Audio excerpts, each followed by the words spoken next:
जय हिंद दोस्तों, मैं निर्भय सर आप सभी का जेबीएम एकेडमी में स्वागत करता हूं।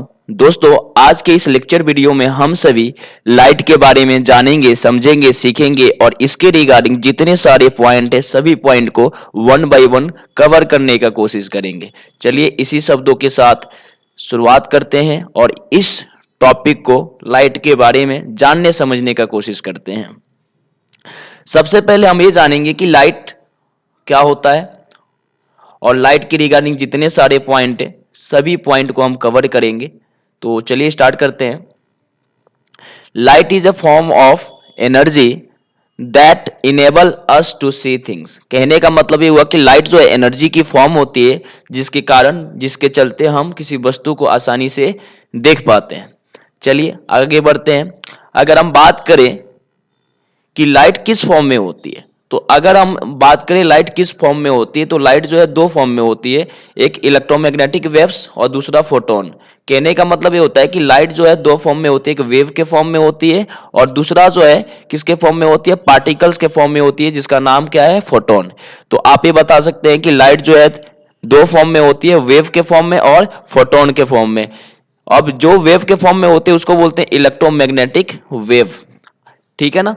अब देखिए यहां अगर हम बात करें वेव और फोटोन के बारे में, तो ये स्टेटमेंट जो है वेव की बात करें तो वेव का स्टेटमेंट जो है हाइजन साइंटिस्ट ने दिए थे कि लाइट जो है किसके फॉर्म में होती है, वेव के फॉर्म में होती है। रही बात फोटोन की बात करें तो फोटोन जो है न्यूटन ने बोला था कि हाँ लाइट जो है किसके फॉर्म में होती है, पार्टिकल्स के फॉर्म में होती है, जिसका नाम उन्होंने क्या दिया, फोटोन दिया। तो यहां पे हमें याद रखना होगा कि लाइट जो होती है पार्टिकल्स के फॉर्म में होती है, किसने बोला, सर आइजक न्यूटन ने बोला। और लाइट जो है वेव के फॉर्म में होती है, किसने बोला, ये हाइजन नामक साइंटिस्ट ने बोला। चलिए ये वेव होते क्या है, वैसे अगर हम समझें कि वेव होते क्या है तो आप वेव को समझिए कि वेव होते क्या है। Wave is a transfer of energy without transfer of mass. कहने का मतलब ये हुआ कि वेव एक प्रकार के अगर बिना मास का एनर्जी ट्रांसफर हो रहा है तो उसको क्या बोलते हैं, वेव बोलते हैं। सिंपल डेफिनेशन अगर आप याद रखेंगे कि wave is a transfer of energy without transfer of mass. बिना मास का, अगर लाइट हमारे पास आ रही है तो उसका मास नहीं आ रहा है, उसमें मास है ही नहीं। अगर रियलिटी देखा जाए तो मास का कोई फॉर्म नहीं है। तो wave is a transfer of energy, energy को तो ट्रांसफर कर रहा है लेकिन बिना मास का। ठीक है, जैसे अगर हम मान के चलिए कि हम आपके पास बोल रहे हैं तो हमारी आवाज आपके पास पहुंच रही है, किसके चलते पहुंच रही है, वेव के चलते पहुंच रही है। ठीक है ना। तो there are two types of waves, दो तरह के वेव्स होते हैं, एक इलेक्ट्रोमैग्नेटिक वेव्स और दूसरा जो है मैकेनिकल वेव्स। तो चलिए आगे बढ़ते हैं और अगले स्लाइड को समझते हैं कि इन दोनों के बीच में अलग अलग प्रकार के क्या क्या टॉपिक है। उम्मीद करता हूं कि टॉपिक्स समझ में आपको आ रहा होगा। चलिए वेव्स में हम लोग ये जानेंगे कि इलेक्ट्रोमैग्नेटिक वेव्स होते क्या हैं और मैकेनिकल वेव्स क्या होते हैं। देखिए अगर हम बात करें इलेक्ट्रोमैग्नेटिक वेव्स, तो electromagnetic waves are the waves which can travel even through the vacuum. कहने का मतलब होता है कि वैसा वेव्स जो वैक्यूम से क्या हो सके, पास होकर सके, ट्रेवल कर सके। जैसे अगर वैक्यूम का मतलब क्या होता है, जहां पे हवा ना हो, तो वैसा जगह जहां पे हवा भी ना हो और वहां से लाइट क्या है, ट्रेवल कर रही है, तो उसको क्या बोलते हैं, इलेक्ट्रोमैग्नेटिक वेव्स। तो यहाँ पे आपको क्लियर होनी चाहिए कि जो है इलेक्ट्रोमैग्नेटिक वेव्स वैसे वेव्स होते हैं जो जहां पे हवा भी नहीं होगी वहां पे भी आसानी से क्या कर सकते हैं, ट्रेवल कर सकते हैं। तो लाइट जो है इलेक्ट्रोमैग्नेटिक वेव्स होता है, वेव्स है, क्योंकि जहां पे अगर हवा भी नहीं होगी वहां पे आसानी से ट्रेवल कर सकता है। चलिए अगर हम इलेक्ट्रोमैग्नेटिक वेव्स की खोज की बात करें तो मैक्सवेल नामक साइंटिस्ट ने इसका खोज किया था, इलेक्ट्रोमैग्नेटिक वेव्स के बारे में। अगर हम लाइट की स्पीड की बात करें तो 3 लाख किलोमीटर पर सेकेंड, यानी एक सेकेंड में लाइट जो स्पीड है वो 3 लाख किलोमीटर पर सेकेंड है। कहाँ पे, एयर का है। ठीक है ना। अगला अगर हम बात करें 2,25,000, इसका मतलब है 2,25,000। ये जो लाइट की स्पीड जो है कहाँ पे होती है, वाटर में होती है, इसको आप याद रखेंगे। और इलेक्ट्रोमैग्नेटिक वेव जो है आसानी से वैक्यूम में ही ट्रेवल कर सकती है और इसमें किसी तरह का कोई चार्ज नहीं होता है। चलिए उम्मीद करता हूं कि इलेक्ट्रोमैग्नेटिक वेव्स आपको समझ में आ गया होगा। चलिए मैकेनिकल वेव्स की अगर हम बात करें तो मैकेनिकल वेव्स वैसे वेव्स को बोलते हैं जो वैक्यूम से ट्रेवल ना कर सके, यानी इनको कुछ ना कुछ मीडियम की जरूरत होती है।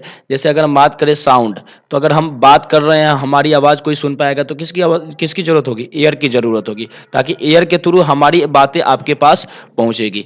तो यहाँ पे हमें याद रखना होगा कि वैसे वेव्स जिसको which those waves can not travel through the vacuum. इसमें आप याद रखेंगे कि वैसे वेव्स जो वैक्यूम के सहारे जो है ट्रेवल मतलब नहीं कर सकते हैं, यानी उसमें वैक्यूम में जहां पे अगर एयर नहीं है वहां पे ये आसानी से ट्रेवल नहीं कर पाएंगे। ठीक है, इनको किसी मीडियम की जरूरत होती है, जैसे साउंड हो गया, स्प्रिंग हो गया, वाटर, ये जितने सारे एग्जाम्पल हैं किसके एग्जाम्पल है मैकेनिकल वेव्स के एग्जाम्पल है। चलिए आगे बढ़ते हैं और अगले टॉपिक को समझने की कोशिश करते हैं। अब हम कुछ लाइट की प्रॉपर्टीज के बारे में जानेंगे कि लाइट की प्रॉपर्टीज क्या क्या होती है और इसको समझने का कोशिश करेंगे। चलिए ठीक है, तो हमारा जो टॉपिक है प्रॉपर्टीज ऑफ लाइट, ठीक है ना, तो प्रॉपर्टीज ऑफ लाइट में हम बहुत सारे टॉपिक को वन बाय वन कवर करेंगे। पहला हमारा प्रॉपर्टीज ऑफ लाइट में अगर हम बात करें तो रेक्टिलिनियर प्रोपगेशन, इसका मतलब ये हुआ कि लाइट जो है हमेशा स्ट्रेट लाइन में क्या होती है, ट्रेवल करती है। तो आप याद रखेंगे कि light always travel in straight line very fast, तो इस प्रॉपर्टी को क्या बोलते हैं, रेक्टिलिनियर प्रोपगेशन। रिफ्लेक्शन की बात करें तो when light strike smooth shining surface it return back into the same medium. कहने का मतलब क्या हुआ कि लाइट जब, यहाँ पे देखिए, लाइट जब किसी मीडियम पे, अब देखिए यहाँ पे लाइट किसी मीडियम में पड़ी तो ये बाउंस बैक जाती है, यानी बाउंस बैक का मतलब पीछे वापस की तरफ जाती है। तो इस प्रोसेस को क्या बोलते हैं, हम रिफ्लेक्शन बोलते हैं। ठीक है ना, तो यहाँ पे याद रखेंगे कि जब लाइट किसी भी स्मूथ शाइनिंग सरफेस पे पड़ती है तो वो बैक जाती है उसी मीडियम में, तो उसी को क्या बोलते हैं, हम रिफ्लेक्शन बोलते हैं। जैसे देखिए यहाँ पे एयर से, अगर हम एयर है, ये एयर मीडियम है और ये फिर यहाँ पे सरफेस पे पड़ी और सरफेस में पड़ने के बाद फिर वापस गई एयर मीडियम में, यानी सेम मीडियम का मतलब उसी जिस मीडियम से वो आई थी उसी मीडियम में वापस गई। ठीक है ना, तो समझ में आ रहा होगा। चलिए ये दो प्रॉपर्टीज हो गया। नेक्स्ट प्रॉपर्टी को जानने समझने की कोशिश करते हैं।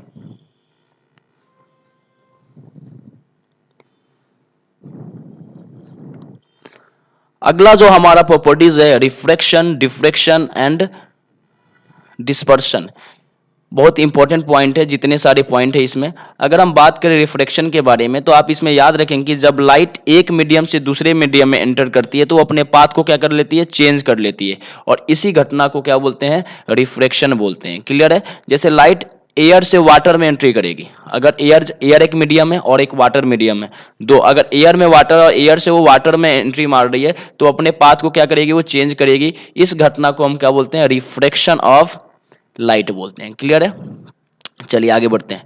डिफ्रैक्शन की बात करें तो diffraction it is apparent bending of light wave around the obstacle in its path. कहने का मतलब ये हुआ कि लाइट जो है,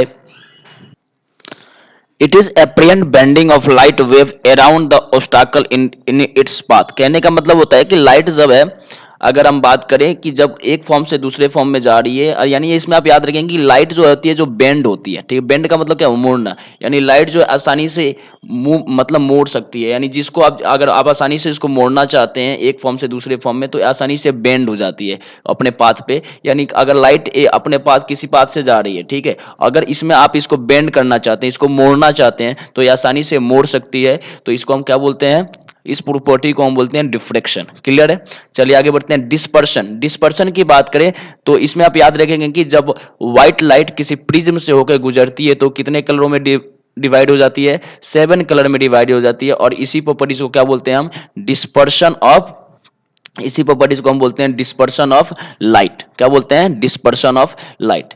तो उम्मीद करता हूं कि जितने सारे पॉइंट है, जितने सारे प्रॉपर्टी है आप समझ रहे होंगे। चलिए आगे बढ़ते हैं।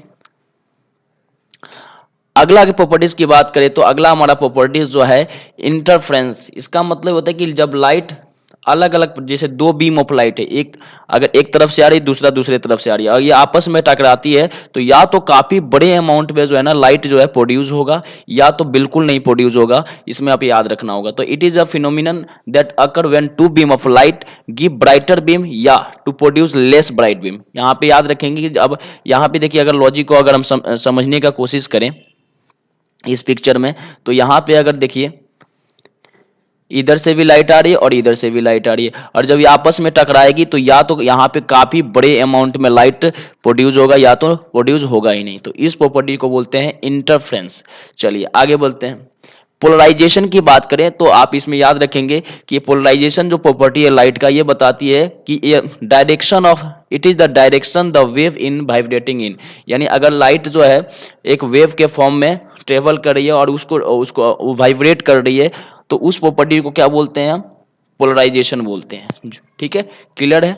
चलिए, तो हमने प्रॉपर्टीज के बारे में जितने सारे प्रॉपर्टी था सभी प्रॉपर्टीज के बारे में हमने जाना समझा। चलिए नेक्स्ट प्रॉपर्टी को समझते हैं, नेक्स्ट टॉपिक को समझने का कोशिश करते हैं। सोर्स ऑफ लाइट की अगर आप बात करें तो पहला है हमारा ल्यूमिनियस ऑब्जेक्ट और दूसरा नॉन ल्यूमिनियस ऑब्जेक्ट। यानी आप इसमें याद रखें कि वैसे ऑब्जेक्ट जो लाइट देता है, गिव ऑफ लाइट, यानी which object that give off light is called luminous object, जैसे sun, electric bulb is example of also luminous object. अगर हम बात करें नॉन ल्यूमिनियस ऑब्जेक्ट के बारे में तो वैसे ऑब्जेक्ट जो लाइट नहीं देते हैं उनको हम क्या बोलते हैं? Non luminous object. क्लियर है? तो यहाँ पे टेबल हो गया, चेयर हो गया, मून हो गया, ये सब आप एग्जाम्पल के तौर पे याद कर सकते हैं। चलिए आगे बढ़ते हैं। तो अगला जो टॉपिक है इस टॉपिक को हम कवर करेंगे जिसका नाम है reflection of light. Reflection of light का मतलब होता क्या है, इसको हम वन बाय वन समझने की कोशिश करेंगे। ठीक है, तो रिफ्लेक्शन ऑफ लाइट में आपको पहले तो डिफिनेशन समझिए कि रिफ्लेक्शन का मतलब होता क्या है।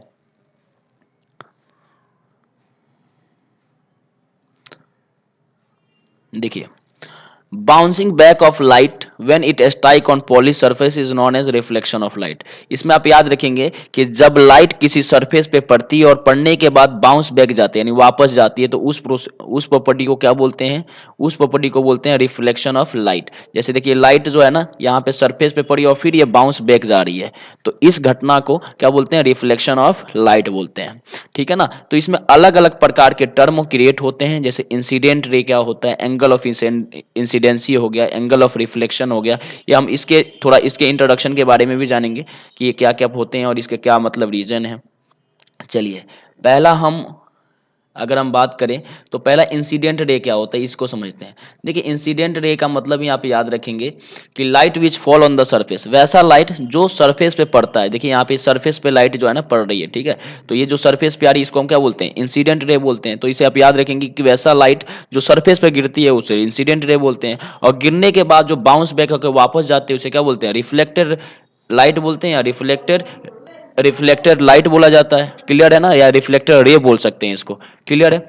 अब यहाँ इसके बीच में जो है ना एक नॉर्मल पॉइंट जो है ना हम लोग ड्रॉ करते हैं, और इसके बीच में जो है ना नॉर्मल पॉइंट ड्रॉ करने के बाद दो एंगल क्रिएट होता है। इसका डेफिनेशन आप क्रिएट कर सकते हैं, the angle formed between A reflected ray and normal point is called angle of reflection. The angle formed between incident ray and angle of reflection normal point is called angle of incidency. इसको फिर से मैं repeat करना चाहूंगा कि the angle between the reflected ray and the normal point is called angle of reflection. The angle between the incident ray and normal is called angle of incidency. Clear है? तो यहाँ पे याद रखेंगे जो एंगल ऑफ इंसिडेंसी जो होता है वो एंगल ऑफ रिफ्लेक्शन के क्या होता है? बराबर होता है। अगर ये 45 का एंगल बन रहा है तो ये भी कितने का एंगल बनेगा? 45 का एंगल बनेगा। चलिए आगे बढ़ते हैं, इसके लॉ के बारे में जानते हैं कि रिफ्लेक्शन ऑफ लाइट का लॉ क्या क्या है। तो इसके मेनली जो है ना दो लॉ होते हैं, याद रखेंगे। पहला लॉ हम समझने का कोशिश करते हैं। इसमें पहला लॉ यही है जो मैंने अभी जस्ट आपको बताया कि एंगल ऑफ इंसिडेंसी जो होता है वो एंगल ऑफ रिफ्लेक्शन के बराबर होता है। यानी अगर ये मैंने भी जस्ट बताया ये जितने का एंगल होगा ये भी एंगल उतने का ही होगा। ये पहला लॉ है, तो इस लॉ को तो आप क्लियर कर लिए होंगे। दूसरा लॉ पे यहाँ पे ये बताने की कोशिश किया गया कि incident ray, reflected ray, normal, ये सभी जो है normal at the point of incidency all lies in the same plane, यानी एक ही प्लेन पे क्या करते हैं? ये लाइज करते हैं। ठीक है ना? तो यहाँ पे याद रखेंगे कि इंसिडेंट रे, नॉर्मल पॉइंट और उसके बाद रिफ्लेक्टेड रे, ये जितने सारे हैं ये सभी एक ही प्लेन पे क्या होते हैं? लाइज करते हैं। चलिए, तो आज हमने बहुत सारे टॉपिक जो है लाइट के बारे में जाना, समझा, सीखा, और इसके बाद और भी बहुत सारे टॉपिक है। जैसे इसमें अगर हम बात करें रिफ्लेक्शन के बारे में तो दो तरह के रिफ्लेक्शन होते हैं, एक रेगुलर रिफ्लेक्शन होता है, एक इरेगुलर रिफ्लेक्शन होता है। रेगुलर रिफ्लेक्शन में आप याद रखेंगे कि रेगुलर रिफ्लेक्शन जो होता है वो स्मूथ सरफेस पे होता है और इरेगुलर रिफ्लेक्शन जो होता है वो रफ सरफेस पे होता है। यानी अगर इंसिडेंट रे जो होगा उसी के पैरेलल जो रिफ्लेक्टेड रेज आएगा तो आपका क्या है, रेगुलर रिफ्लेक्शन है। और अगर इंसिडेंट रे किसी मिरर पे पड़ रहा है और वहां से वो पैरेलल नहीं जा रहा है किसके, इंसिडेंट रे के, तो उसे क्या बोलेंगे हम, इरेगुलर रिफ्लेक्शन बोलते हैं। इसको डिफ्यूज रिफ्लेक्शन के नाम से भी जाना जाता है। और ये सब कहाँ पे देखने को मिलता है, माउंटेन एरिया में देखने को मिलता है, जिसको हम इसका अदर नेम की अगर बात करें तो डिफ्यूज रिफ्लेक्शन कहा जाता है। और कहाँ पे देखने को मिलता है, रफ सरफेस पे देखने को मिलता है।